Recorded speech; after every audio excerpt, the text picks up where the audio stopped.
I'm Alex. And I'm Shane. And this is Race Per Minute.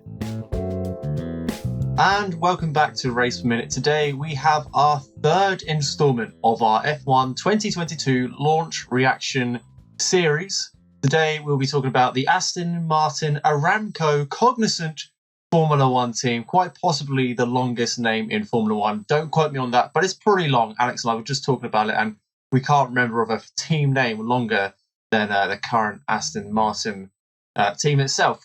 But today, one did come to mind whilst we were talking about it. I did think of one. The only one I can think of offhand that might be as long is when BAR were Lucky Strike British American Racing Honda, I think they were called. That's pretty long as well, isn't it? That's pretty long as well. But easier if there's to a say. longer one, then do let us know. Yeah, but easier to say than the Aston Much Martin easier to say, yeah. Aramco Cognizant Formula One team, which they said multiple times during the stream, and I knew you could always sense the fact that they were tripping over it every time they went to go call the team by its full name. But like previous videos, today we'll be talking about the launch itself. I believe we had about a 38-minute video. We always have like a 7 or 8 minute countdown, which I guess they just want people to join in and wait for it. But it was pretty boring, that countdown, unlike the Red Bull one.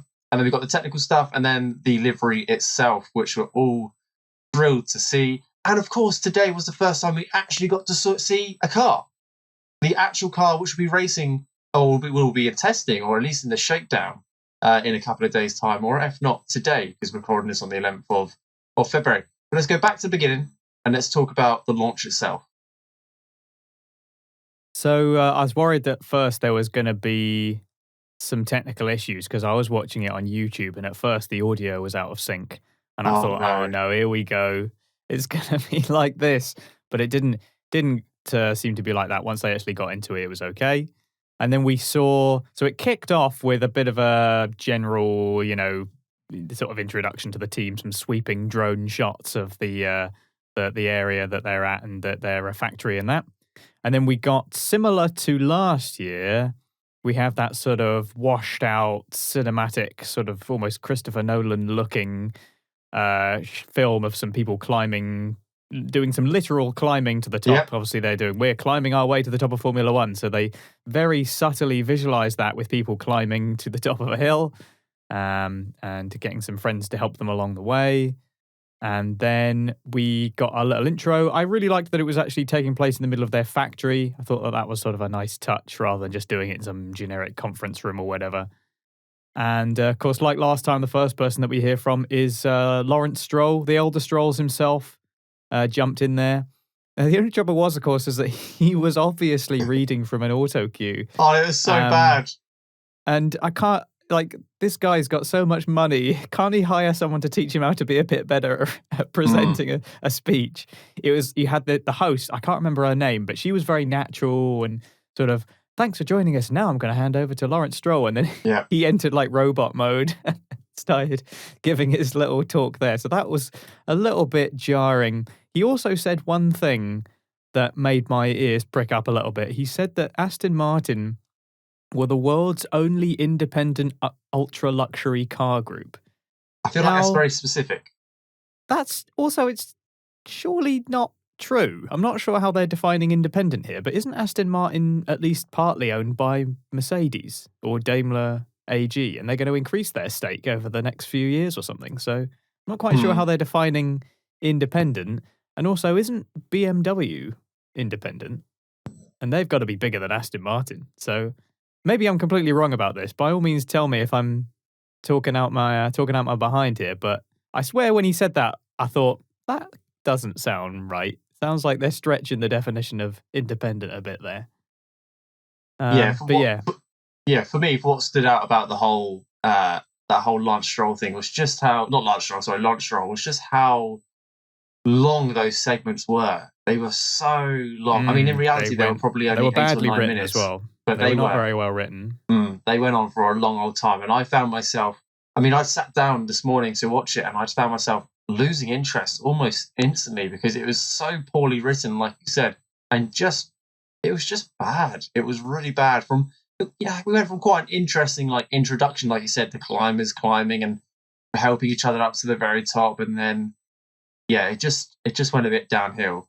from there on Lawrence Stroll's behalf. I mean, I thought when the drivers came out that they got a little bit more interesting, but obviously you've got to. I don't know. Is it hard to keep people interested for 45 minutes or however long it was? Is that too much to ask? Clearly, like Red Bull, they needed to have a little timer in the corner and an up next. And don't worry, this isn't going to go on forever. Yeah. Reminder. Anyway, I don't want to dump on Aston Martin too hard because the overall tone of it was much better than last year's, because I remember saying before that it was a bit weird last year's presentation because it was combined with this way too much overconfidence and that bizarre video beforehand where it sounded like a sort of dystopian political party broadcast where it was all about the creation of a glorious power and all this sort of stuff. What are they on about? And they were sort of leaning a little bit too hard on their supposed history in Formula One when their history in Formula One consists of 5 starts back in like the 50s. There's not really... calling that a history in Formula One is a little tenuous. But when we heard from the drivers, it was a bit more interesting. As usual, Sebastian Vettel is the most natural person in the room, and he helped add to a slightly more humble atmosphere to the whole thing. They stressed the need for patience. They recognised that the previous year had been difficult. So it was good that despite their obvious ambition, they do recognise that they can't just jump in and say, right, we've pumped all this money into it, so obviously we're going to be a success. So it was good that they had a slightly more realistic take on this year. Anything else that you made out of the sort of presentation that they did with the car? Because we got a bit of a laser show, didn't we? A bit of a sort of light show as well before we got to see the car itself. I quite enjoyed that they had the range of Aston Martins there. I mean, I don't know why they went in to talk about each of the cars. I don't know. They spoke about 2 of them individually. A bit of a promotion event. I guess they are Aston Martin, so they can do whatever they want because they own that brand. But obviously, everyone tuned in to see the Formula One car and not go see the super luxurious only SUV made in the world. Blah blah blah. You don't fancy buying an Aston Martin, Shay? It's a little bit out of my price range. The podcast will need to take off significantly more to even consider buying that, or even a car, to be honest. But I kind of liked last year. We're the only British team. We are bringing back British racing, and it was like, well, there is McLaren, who are also very successful, but they toned it down a little bit this year. About the whole British Empire thing, and they only had the Union Jack across the car, which I thought was actually a nice touch because it is a British team after all, and they do have good heritage in motorsport in general, but not necessarily in Formula One. It was a nice touch. As for the lasers and whatnot, I thought it was a little bit unnecessary because all I was waiting for was that cloth to be taken off the car. I mean, could not care less about the illusions and like the not the schematics or what they were showing, but the the projections, what they were trying to show prior to the actual car being revealed. Yeah, it went on a little bit too long, maybe, even though it was a sort of impressive little light show or whatever. There was a couple other things missing this year that we saw in comparison to last year as well, because we didn't have any celebrity cameos, because last year they had a whole bunch of people that was, jumping in and saying, wow, I can't wait for this team. And they had, Daniel Craig and all the rest of it. We didn't really get any of that. What we did see was we heard from their W Series driver. Very cool. Jessica Hawkins. We heard from reserve driver Nico Hülkenberg. And we also heard from Andrew Green, their designer. And I have not written his name down, but their technical director. But who we didn't hear from their new team principal. We didn't hear from Mike Crack. And no, we didn't. No, that is not a joke. That genuinely is his name. I forgot about that. Who replaces Otmar Safnauer, who's obviously no longer with them, which is a bit strange because Otmar is very experienced team principal, but they've obviously has been very successful. Yeah, he's done pretty well, all things considered, and I guess they've gone a similar route that McLaren did, which is to go for somebody who's been very successful outside of Formula One and bring them into Formula One to kind of use those transferable skills, bring some fresh energy into it. I don't know. But with the fact that we didn't hear from the new team principal was unusual, I thought. And the only other person I spotted of note other than sponsor people was Martin Whitmarsh, who's the new CEO, obviously former McLaren CEO and team principal. So he was the only other person that I saw. They weren't relying on their star power quite so much this year. Right, shall we try and dive into some technical stuff? I've actually noted down a few things, more for the Aston Martin than any other car which is being revealed. Or actually, because we have a car being revealed today, we actually get a little bit more of a technical insight. So do you want to lead, or do you want me to just talk about what I know so far? Yeah, take it away.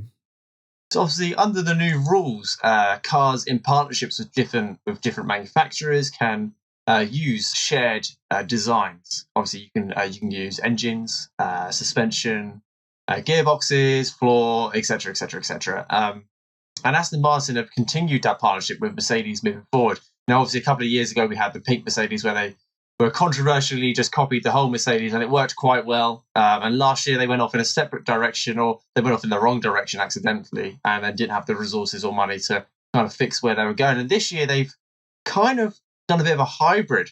So at the front of the car, they're using their own independent suspension.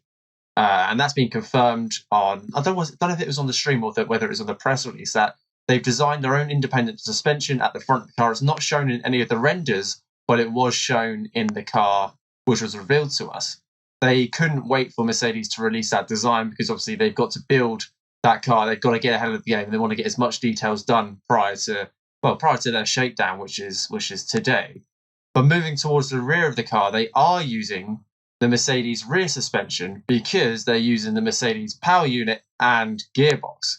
So that all comes as like a package itself. So they didn't want to have to like redesign or recreate the wheel as such, because everything already works in conjunction with it. So they've got the power unit, they've got the gearbox, and the rear suspension for the whole of the Mercedes at the rear, and then at the front they're going with their own independent design, which is yet to be confirmed whether they're going for push or pull rod suspension. Who knows? But I thought that was quite interesting. They haven't just gone for the easy route and copied Mercedes or taken all the parts of Mercedes. They've just gone for the bits which matter the most. And I guess that, the bits which we know work together, or they know will work together quite well, or hopefully work together quite well. You can't assume that it will do going into the 2022 season. But I like the fact they're being creative and doing something on their own at the front of the car. Who knows? It might work. We might see Aston Martin at the front of the grid. We just don't know. I know it's not a lot of technical information. I know we haven't talked about a lot of technical information throughout this series, but that's what the press release was referring to, and I think it's interesting. Yeah, we also saw this sort of unusual square intake onto the side pod. Yeah. And there's the usual sort of bulge over the engine cover that a lot of the Mercedes engine cars have had. So that seems to continue. It was particularly pronounced on the Mercedes engine cars anyway. But what's particularly unusual about this car, when you compare it to the Haas, which is the only real sort of actual car that we can compare it to, with the Red Bull being just the sort of show car, is how far back those side pods go. It's really sort of wide at the back. The whole Coke bottle thing has completely disappeared because it's super wide at the back and seems to emphasize this sort of ground effect car. If you look at the old ground effect cars from before, they are similarly quite wide at the back, and it continues all the way like that. So it's very, very different to the Haas in that regard, and it'll be interesting to see how that works out for them. There's also the all those vents along the side, on the top of the side. I really like the look of that, actually. It makes it look quite mean. Reminds me of the old Renault in the 2000s that used to have those bits down there. So yeah, that's sort of a nice touch, and presumably something to do with the way that the cooling works on the radiators and the like. So that's pretty cool. But of course, the striking thing here with this car, when it comes to technical stuff, is that this is an actual car. This is the car. This is the car that they will be at least doing at the shakedown. Obviously, it's likely to be a bit different when it comes to testing and to the actual races themselves. But fair play to Aston Martin for actually showing their car. I think that's quite brave of them in a way, when it would be pretty easy for them not to show it and to just show a livery and not reveal anything like that. There was a post on Reddit. I don't know if you saw this on the Formula One subreddit. Someone claiming to work for a supplier of F1 teams. And I don't believe that. I'm sure that they do work for a supplier of F1 teams, but they seemed very certain that all of the cars were going to be show cars and all of the reveals were going to be uninteresting because nobody was going to show their real car. And this is why, and they knew because they'd heard this from someone who heard it from someone. And And of course, everyone jumped on board with that and just assumed that that was the case. And here we are. Now we know that that's nonsense, and that really that a fair play to Aston Martin for actually showing their car. Beware the claim of insider information. Even if they really are who they say they are, it doesn't necessarily mean that they know exactly what's going on. And also, we can just be patient. We can just wait for the actual information to come out. We don't really need to know things before they're actually officially announced, because a lot of it turns out to be wrong. Anyway, see the remember the F1 paddock employee Twitter account? Very controversial, that one, wasn't it? Well, both you and I immediately saw that and thought, That's no rubbish. Way this is real. There's no way that this is legitimate at all. But hoodwinked an awful lot of people. God knows how, but it did. So yeah, that's sort of I saw that and I thought, I'm not sure I believe this. I find it hard to believe that everyone's going to have a show car, and I was glad that that wasn't the case. Fair play to Aston Martin for doing this. I think there was a strong risk that actually that might have been the case throughout this whole, for the next 2 weeks, because there is a lot of designs to be hidden. You wouldn't have blamed them if they did just a render, because they've got everything to lose by showing their car. We don't know how close this car is to the final version. We don't know what it's just going for a shakedown at Silverstone today, and that's just a promotional kind of video, making sure everything works. They get, I think, 100 kilometers of track time, or 100 kilometers of distance under heavy fuel load and crappy tyres from last year. So they'll get nothing, no data-wise, from this. But it's good to see that. It's good to see a car in person. It really is. I love it. I mean, we'll talk about the livery soon, I'm sure. But what I find really interesting is we're only 3 launches into this season, and we've got 2 completely different design philosophies so far. We've got the Haas with the real skinny rear of the car, and those side pods tuck right back in as soon as possible. And then we've got this Aston Martin, which has gone, you know what? Bigger is better. We've designed this massive car at the rear, and it's tucking at the last moment. And it's going to be interesting to see where other teams, if they show us their cars, which direction they've gone in. Because as it stands, you can't really take anything from the Red Bull car, because that was almost a carbon copy of the show car we saw last year at some events. And Aston Martin will be the first team to actually run their car as well, because they're doing a shakedown at Silverstone the day after, which at the time recording will be today. Yeah, now. They tweeted before we started this podcast, T-minus 5 minutes until Lance goes on track. And I was like, that's cool. We've got some F1 2022 cars running around at the moment.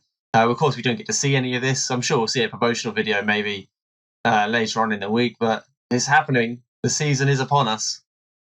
Yeah, so that's pretty exciting. I think time has come to talk about how this car looks then, and the livery and the design. Shane, I'll turn over to you for this one. What do you make of the AMR22? I think it's probably one of the best looking cars I've seen in a very, very long time. I think the colours complement each other very well. You've got that like fluorescent green, kind of yellow. You've got the sponsors are all in the correct place. The logo of the Aston Martin. Oh, I just love it. The curves, the colours. I mean, there's not much else to talk about when it comes to livery. It's the curves and the colours and where the sponsors are. But that is a good looking car. And that, personally, for me, that would be hard to be topped this year. It just looks incredible. Really does. Yeah, I'm inclined to agree with you. That is, it has a lot of potential to be an iconic livery, and it's sort of what I thought that last year's Aston Martin would look like. Obviously, the shape and design will be different, but the fluorescent yellowy green that we saw that is on a lot of Aston Martin's other cars, like their sports cars, that's what we expected to see, but we got the pink instead, presumably because of the BWT sponsorship. They work much better together, that color scheme. And yeah, it looks really, really mean, and the color is perfect. My only concern looking at last year was that the green looked quite dark when it was on TV. And because the car already looked a little bit similar to the Mercedes, it meant that sometimes you saw it and at first glance you thought it was the Mercedes, the black Mercedes. Whereas when you looked a bit closer, you're like, oh no, it's the Aston Martin. And I hope the green is a little bit more TV friendly. Yeah, I was just flicking between the renders and the actual photographs of the car. And the actual photographs, it's more glossy, but it does have a slightly darker feel to it, doesn't it? So actually, I completely agree. I completely understand what you're talking about, and hopefully they've tweaked it or they've done something which means it will be picked up better on camera, because in a still photograph that looks incredible. And well, fair play to them. That is going to be hard to top this year. And the Mercedes obviously will presumably be silver this year as well, so they'll be a bit more distinguished. That is the rumor, isn't it? In that regard, so yeah, supposedly it will be silver. We don't know yet, but the other thing as well is that with these renders and photos, they always light it perfectly. So when it's out on track, it's always a bit different, isn't it? Yeah, but yeah, it looks absolutely fantastic, and it has a lot of potential to be a very iconic livery. I suppose iconic liveries don't necessarily require the car to be fast as well, because there's lots of great looking cars out there that weren't championship contenders or even race winners. But they said last year, if it goes as well as it looks, then it should be really fast. And if that's the case, then this better be a hell of a lot faster than last year's, because it looks even better. And I really like last year's Aston Martin as well. Yeah, can't go wrong with British Racing Green. And the luminescent stripes really complement it very nicely. So big thumbs up on the livery, and I think it has strong potential to be maybe one of, if not the best this year. But we've got a few cars to go yet. Just a few. There we have it then, the AMR22. What do you make of this car? Do send us your thoughts or questions to us at RacePerMinute on Twitter, or you can get in touch at raceperminute.com. or comment below, excuse me, if you're on YouTube. And if you enjoyed this episode, then do give us a rating, a thumbs up, 5 stars, whatever it is, wherever you are. All these things help get us pushed around the internet that little bit more. And if you like what we do, then you can subscribe on your podcast app or on YouTube to get every single episode from Race Per Minute straight into your inbox. And if you really want to support the show, then the best way to do that is to go to patreon.com/RacePerMinute, where for as little as £1 a month, you can support the show and keep the quality content coming and snag yourself some lovely rewards as well. Right, Shane, we got McLaren later on today at time of recording.